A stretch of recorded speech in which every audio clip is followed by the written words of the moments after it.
আসসালামু আলাইকুম। আপনি বাড়ি তৈরি করবেন ভাবছেন, কিন্তু বুঝতে পারছেন না যে আপনার বাড়ির বেডরুমের সাইজ কত ফিট বাই কত ফিট করবেন, অর্থাৎ কত ফিট চওড়া এবং কত ফিট লম্বা করবেন। তো সাধারণত রেসিডেন্সিয়াল বিল্ডিং বা গ্রামাঞ্চলে যে সমস্ত বাড়িগুলো হয়ে থাকে তার বেডরুমের সাইজ কত ফিট হওয়া উচিত সেগুলোই আমরা আজকে জেনে নেব। তো দেখেন, বেডরুমকে আমি তিনটে ভাগে ভাগ করেছি: স্মল, মিডিয়াম এবং লার্জ। স্মলের মধ্যে আসছে কি 8 ফিট বাই 8 ফিট এবং 10 ফিট বাই 10 ফিট। অর্থাৎ 8 ফিট বাই 8 ফিট এটা হচ্ছে কিডস, অর্থাৎ বাচ্চাদের জন্য এই রুমটি বানানো যেতে পারে। কিন্তু এটা হচ্ছে খুবই কনজাস্টেড বা খুব ছোট আকারের হবে, কিন্তু শুধুমাত্র এখানে বাচ্চারাই বা ওদেরই বেড সেট করা যেতে পারে। তারপর হচ্ছে কি 10 ফিট বাই 10 ফিট।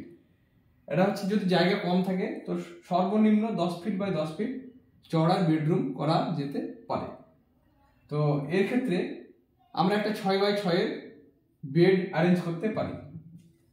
তারপর হচ্ছে কি মাঝারির মধ্যে 10 ফিট বাই 12 ফিট এবং 12 ফিট বাই 12 ফিট। এরকম সাইজের যে বেডরুম বানাতে হবে তা ম্যান্ডেটরি না, কিন্তু এখানে 11 বাই 12 বানানো যেতে পারে বা 11 বাই 11 বানানো যেতে পারে।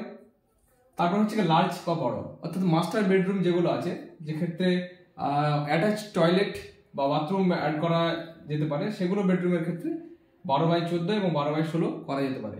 আবারও বলে রাখি, এটা ম্যান্ডেটরি না, এখানে 12 বাই 13 হতে পারে বা 12 বাই 14, 15 এরকম হতে পারে। কমনলি ইউজ করা হয়ে থাকে যেটা আমাদের গ্রামাঞ্চলে সাধারণত 12 বাই 12 বা 12 বাই 14 ফিটের রুমগুলো। আচ্ছা, আপনাদের নিকট আজকে আমার কোশ্চেন থাকবে যে কিচেনের মিনিমাম সাইজ কত ফিট বাই কত ফিট হওয়া উচিত। যদি আপনাদের ভিডিওটি ভালো লাগে তাহলে ভিডিওটিকে লাইক করে দিবেন, ভিডিওটিকে বেশি বেশি শেয়ার করে দেবেন এবং নতুন নতুন ভিডিও পেতে পেজটিকে ফলো করে দেবেন।